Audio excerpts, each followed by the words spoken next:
Doctor अवसाद का इलाज कर सकता है, दवाई दे सकता है। क्या दवाई देता है डॉक्टर? डॉक्टर आए होंगे, मैं उन्हें आभार व्यक्त करता हूं, आप मनुष्यता की चिंता करते हैं। लेकिन क्या देता है? स्ट्रेस रिलीव हो जाए, मसल्स रिलीव हो जाए, दिमाग थोड़े दिन समय के लिए ट्रैंक्विलिटी में आ जाए, ड्राउजीनेस खत्म हो जाए। ये शरीर का इलाज है, आत्मा का कौन करेगा? सारी दवाएं और तुम्हारी फिजिक्स शरीर की इम्यूनिटी को बढ़ा सकती हैं, लेकिन आत्मा की इम्यूनिटी तो राम की कथा बढ़ाती है, राम का किस्सा बढ़ाता है। अगर तुम्हारे होने से दुनिया खूबसूरत है तो तुम सफल हो। फिजिक्स तो प्रकृति की चेतना को पकड़ने का उत्सव है। फिजिक्स तो कण की चेतना पकड़ने का धर्म है। और तुम अगर प्रकृति की चेतना पकड़ने का प्रयास कर रहे हो, अगर कण की चेतना पकड़ने का प्रयास कर रहे हो, तो इन कणों के समुच्चय से बने हुए मनुष्य की चेतना अगर पकड़नी हो तो कुंभ में घूम कर देखो, साधुओं के बीच घूम के देखो। किसी भी साधु सन्यासी के पास जाओ तो पता चलेगा कि जिसे वो पूर्वाश्रम कहते हैं, पिछला जन्म कहते हैं, उस पिछले जन्म में वो क्या थे। एक राजा के घर चोरी हो गई, बड़ा बहुमूल्य सोना चुरा लिया चोर ने। राजा को सूचना मिली कि चोरी हो गई। राजा गुप्तचरों के साथ वहां गए, देखा खजाने की तरफ से जाते हुए पैरों के निशान हैं। राजा ने कहा इन पैरों के निशान का पीछा करो, इनके पीछे पीछे जाओ, वहीं चोर मिलेगा। राजा भी स्वयं वेश बदलकर सिपाहियों के साथ सम्मिलित हो गया। चोर तेज गति से भागा था। प्रयाग के आसपास कहीं चोरी हुई थी, कुंभ का मेला लगा हुआ था। वो एक महात्मा के आश्रम में घुस गया। उसे लगा यहां पकड़ना मुश्किल होगा। महात्मा प्रवचन कर रहे थे, सामने पीछे बैठ गया। महात्मा ने प्रवचन प्रारंभ किया। महात्मा ने कहा गीता कहती है कि तू अपने कर्मा का उत्तराधिकारी नहीं है, जो तूने कर्म किए वो तेरा है ही नहीं, इसकी प्रेरणा कहीं और से आई है। इसलिए शीतोष्ण सुख दुखे च लाभा लाभू जया जो कष्ट मत पालना। ये कर्म तो किसी और चेतना से हुए हैं। इससे पहले चोर वो सोना कहीं छुपा चुका था, पर हां उसने कहा कि जो तूने कर्म किए हैं वो अच्छे किए हैं, बुरे किए हैं, उसके अनुसार तेरा निर्णय अवश्य होगा। तेरा तेरी पीढ़ियों का, तेरे अगले जन्मों का निर्णय होगा कि तुझे कष्ट सहना है कि आनंद सहना है, आंतरिक आनंद मिलेगा कि कष्ट मिलेगा। चोर का अंतर्मन बदलना प्रारंभ हो गया। सिपाहियों ने भी पहचान लिया कि चोर वहां बैठा है, क्योंकि वे पदचिन्ह वहीं तक गए थे जहां चोर अकेला बैठा था। प्रवचन समाप्त हुआ तो भीड़ भीड़ उठने लगी, दिखाई नहीं दिया कोई किसी को। तो चोर साधु के चरणों में गिर गया, बोला प्रभु जीवन बदल दिया आपने, आज तक बड़ा पाप कर्म किया, अब संन्यास्त होना चाहता हूं, साधु होना चाहता हूं। साधु ने एक गंगा जल हाथ में दिया, बोला कर संकल्प, कर अपना तर्पण और कहे कि ये प्राण मेरे नहीं, ये शरीर मेरा नहीं, मेरा कोई रिश्तेदार नहीं। संकल्प कर लिया। इस बीच भीड़ चलती रही, दिखाई नहीं दिया चोर गुप्तचरों को और राजा को। वस्त्र बदल दिए चोर के, अब वो साधु हो चुका है। नया नाम मिल गया, गुरु मिल गया, घराना मिल गया, अखाड़ा मिल गया। अपने मंत्र का जाप करता हुआ बाहर की तरफ निकला तो गुप्तचरों ने पकड़ लिया, राजा के सम्मुख प्रस्तुत किया कि राजा से कहा ये चोर है। राजा ने कहा मूर्ख हो तुम, ये साधु है, उस आश्रम का साधु है, कैसी गलत बात करते हो। एक साधु पर आरोप लगाते हो, मैं तुम सबको दंडित करूंगा, तुम सबकी नौकरी बर्खास्त, तुमको जेल में डाल दूंगा। चोर पकड़ नहीं पाए, साधु पकड़ लाए, बदमाश कहेंगे। लेकिन चोर तो साधु हो चुका था। असत्य की रक्षा कैसे करे? सत्य के साथ चलने का प्रण लिया। उसने कहा महाराज क्षमादान हो, ये सही कह रहे हैं, मैं चोर हूं। राजा ने सोचा साधु का मन है, सिपाहियों को बचाने के लिए झूठ बोल रहा होगा। राजा ने कहा महाराज आप चिंता मत करिए, मैं इन्हें सजा नहीं दूंगा, पर मैं जानता हूं आप चोर नहीं हो। साधु ने कहा मैं ही चोर हूं। बोले आप तो साधु हैं। बोले मैं पिछले जन्म का चोर हूं, आपका सोना मैं ही लेकर गया था। राजा ने कहा महाराज सोना लेकर गए थे तो कहां है? बोले वह जंगल में छोड़ आया हूं। तो बोले छोड़ आए तो किसी को बता ही देते, इन्हीं को बता देते। बोले जब मैंने चोरी छोड़ी ना तो सोना भी छोड़ दिया, अब वो मिट्टी है, सोना है, राजा तेरा है, मेरा क्या, जहां जाके लिया, नहीं तो कोई और ले गया होगा। ये जो द्वंद्व है छोड़ देने का, ये बड़ी मुश्किल से आता है। छोड़ देने का तात्पर्य ये नहीं है कि आप जीवन छोड़ के चले जाएं। मां सीता के पिता तो राजा होते हुए भी सन्यासी थे, इसलिए उनका नाम विदेह है। देह में होते हुए देह से बाहर। योगी भी हैं शरण जिनकी जो अनासक्त गेही, जय जय राजा जनक पुण्य देही विदेही।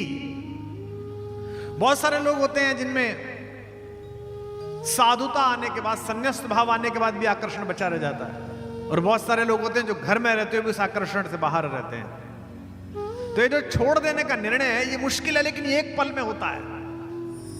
तार्किक बुद्धि की एक सीमा है, एक जगह आती है जहां तर्क समाप्त हो जाता है।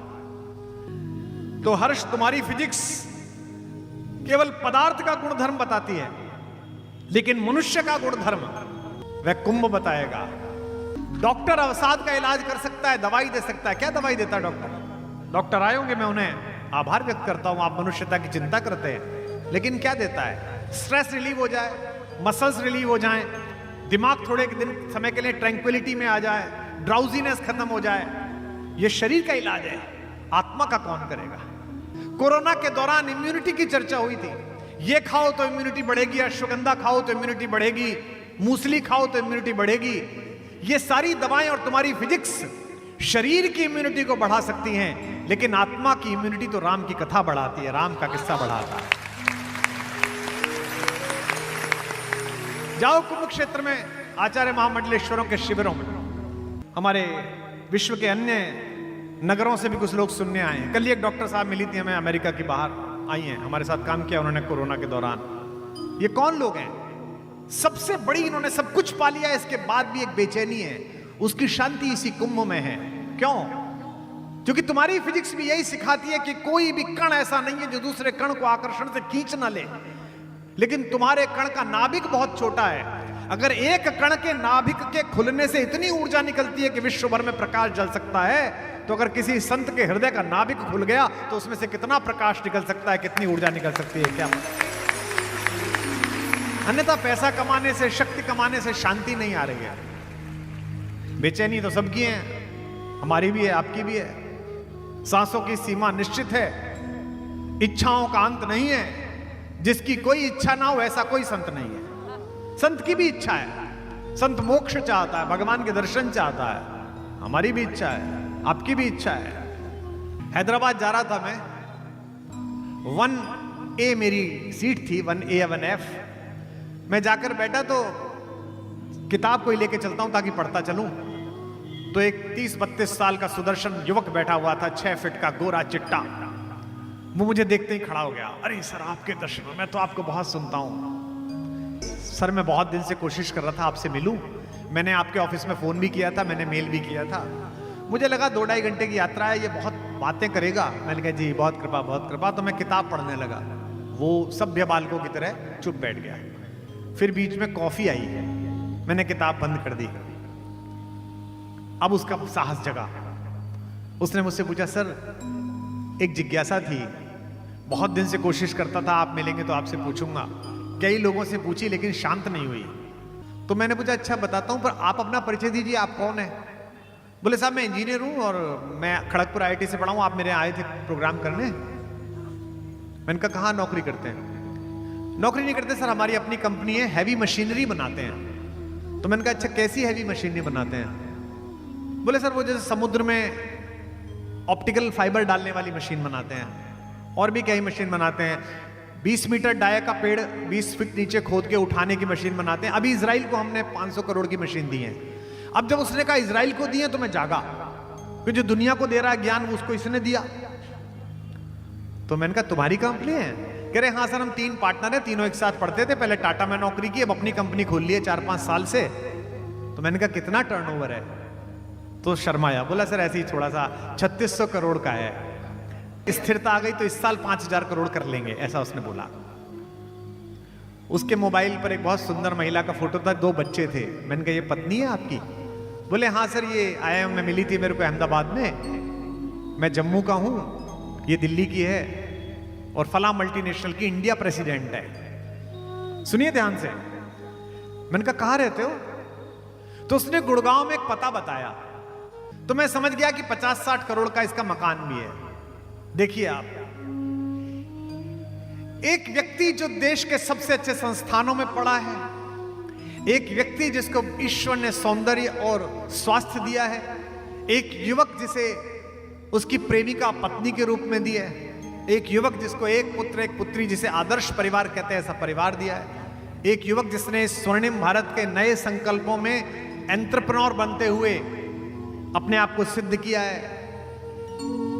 यहां बैठे जितने लड़के पीछे बैठे विश्वविद्यालय से आए, इंजीनियरिंग कॉलेज से आए, इससे ज्यादा तो तुम मांग ही नहीं सकते जो उसके पास था। भगवान के सामने जाओगे, शंकर जी स्वयं प्रकट हो जाएं तो उनसे भी यही कहोगे ईश्वर जी इतना ही कर दे, ये जिससे नेत्र 4 हो रहे हैं इसको 2 कर दे मेरे साथ, और ये दे दे बस मुझे। मैंने पूछा बताओ क्या पूछना चाहते हो? उसका सवाल सुन के मैं सन्नाटे में आ गया। उसने पूछा कि सर सफलता का मतलब क्या है? अंग्रेजी में पूछा, sir what's the meaning of success? ऐसे व्यक्ति को क्या बताइए सक्सेस का मीनिंग क्या है? उसने कहा कई लोगों से पूछा सर इसका उत्तर नहीं मिला, मैं कैसे मानूं कि मैं सक्सेसफुल हूं या नहीं हूं? मैंने उसे एक पंक्ति का उत्तर दिया, आपके जीवन में भी ये शंका आई हो तो उसे लेके चले जाना, आनंद आ जाएगा। मेरे जीवन में तो उतर गया। मैंने उसको कहा अगर तुम्हारे होने से दुनिया खूबसूरत है तो तुम सफल हो। वाह वाह वाह। और अगर तुम्हारे होने से दुनिया बदसूरत है तो तुम असफल हो। उसने मुझसे पूछा दुनिया कितनी दुनिया? मैंने कहा बाह भर दुनिया, परिवार भर दुनिया, कॉलोनी भर दुनिया, शहर भर दुनिया, दुनिया भर दुनिया। जिन लोगों के होने से दुनिया बदसूरत हुई वे विजेता भी थे लेकिन याद नहीं किए जाते। मैं जर्मनी गया था, 2-3 बार गया हूं, इस बार फिर गया था 4-5 दिन के लिए बर्लिन। जब भी कोई जर्मन आदमी मिलता है कान में चुपचाप पूछता हूं उससे, what do you think about Hitler? बड़ा विजेता था, बड़ा जबरदस्त जलवा कर लिया था, दुनिया के नक्शे बदल दिए थे। जर्मनी का आदमी वितृष्णा से कहता है Germany is not about Hitler. नाम नहीं रखते लोग हिटलर का। अब जब अंधेरे घिरेंगे जीवन में तो विज्ञान नहीं बचाएगा। जैसे यहां प्रोफेसर्स आए, टीचर्स आए, एडिसन बल्ब बना सकता है जिसमें प्रकाश हो जाए। प्रकाश सब एडिसन के बल्बों का है। दुनिया का कोई एडिसन एक ऐसा बल्ब नहीं बना सकता जिसे एक बल्ब से दूसरे को स्पर्श करा दो तो ज्योति जग जाए। ये केवल गुरु नामक दीपक है जिससे हजारों लोग जीवन भर में मिलते हैं और उनके अंदर ज्योति पैदा हो जाती है, प्रकाश पैदा हो जाता है। तो जब जब जीवन में अंधेरा गिरेगा, जब जब कष्ट गिरेगा, तब तब ये राम कथा की इम्यूनिटी काम आएगी। तो तुम्हारा तो केवल सिलेक्शन ही नहीं हुआ, तुम तो केवल एक एग्जाम में फेल हुए, तुम तो केवल एक चुनाव में हारे, तुमको तो एक बार टिकट ही नहीं मिला, तुम्हारा तो एक शेयर ही नीचे गिरा। लेकिन जिसके जीवन से सब कुछ छीन लिया गया, एक रात्रि में ही राज्याभिषेक से वनवास की यात्रा तय कर दी गई, उसे एक व्यक्तित्व ने बिना किसी चमत्कार के इस देश को प्रभुता संपन्न कैसे किया, यह राम की कहानी बताती है। 2 शब्द हैं अलग अलग हर्ष बाबू, एक चेतना और एक चिंतन है। चेतना वैज्ञानिक रखो और चिंतन आध्यात्मिक रखो। चेतना तो प्रतिपल की है ना, ये गर्मी लगी, ये जाड़ा लगा, गर्मी लगी तो ठंडे की तरफ जाओ, जाड़ा लगा तो गर्मी की तरफ जाओ, जाड़ा लग रहा है तो ये हीटर जला लो, गर्मी लग रही है तो एसी चला लो, ये चेतना है। लेकिन चिंतन कि इसके शीतोष्ण सुख दुख में भगवान के प्रति कृतज्ञ कैसे रहें। और तीसरी बात फिर कह रहा हूं इस बच्चे के लिए जिसने दिल्ली में पूछा, जो सुन रहा होगा, चेतना वैज्ञानिक रखो, चिंतन आध्यात्मिक रखो और चिंता शून्य रखो, बिल्कुल शून्य, कुछ करना ही। और ये चिंता शून्य कब होगी? जिस दिन भगवान पर यह भरोसा हो जाएगा कि वो है, जिस दिन ईश्वर पर यह भरोसा हो जाएगा कि पीछे है। आस्तिकता का प्रश्न नहीं है, नास्तिकता का प्रश्न नहीं है। प्रकृति पर भरोसा करो, स्वयं के पुरुषार्थ पर भरोसा करो, अपने परिवार के संस्कार पर भरोसा करो, लेकिन इस पर भरोसा करो जो है ही नहीं आपका, तो फिर क्या करना? पैसे पे भरोसा कर लिया, इसका क्या करना भाई? शक्ति पे भरोसा कर लिया जो तुम्हारी है ही नहीं, पद पर भरोसा कर लिया जो आज है कल नहीं है, फिर क्या करोगे? उधर वो हाथों में पत्थर बदलते रहते हैं, इधर भी अहले जुनू सर बदलते रहते हैं। ये दबदबा, ये हुकूमत, ये नशे दौलत, किराएदार हैं, सब घर बदलते रहते हैं। दिल्ली के लुटियंस में चले जाइए, 15 साल पहले जिन कोठियों के दरवाजे पे भीड़ लगा करती थी कि वहीं से सूरज निकलेगा, वहां कोई और दीपक दलमगा रहा है, वहां कोई और खड़ा हुआ है। लाल किले के सामने से गुजरिए, जिस लाल किले के प्राचीर पर खड़ा होकर अहंकारी औरंगजेब जूती रखकर सोचता था कि इस देश का एक एक व्यक्ति मेरी तलवार का गुलाम है, उसके पत्थरों के बीच में पीपल फोड़ कर निकल आए। राजाओं के जिन महल में यह अहंकार था कि हमारी कुलीनता ही घुस सकती है, प्रतिभा संपन्न कोई अन्य जाति का व्यक्ति नहीं घुस सकता। ऑनलाइन चले जाओ, उसी महल में कमरा बुक कराओ 1 लाख रुपए का, और आराम से उस रॉयल सूट में लेटो और कहो कि मैं ही महाराजा हूं, मैं ही यहां का रहने वाला हूं। ये पुरुषार्थ है।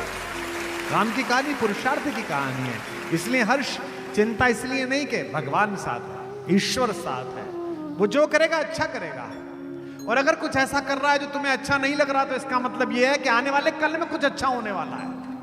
इसलिए हर्ष, तुझे चिंता करने की आवश्यकता नहीं है कि कुंभ आने पर तुझसे क्या छूट जाएगा। यह तय है कि तुझे जो मिलेगा वो छूटे से ज्यादा महत्वपूर्ण होगा। यदि तूने मान लिया कि रघुनाथ जी साथ है, तो फिर कुछ चिंता की बात नहीं है।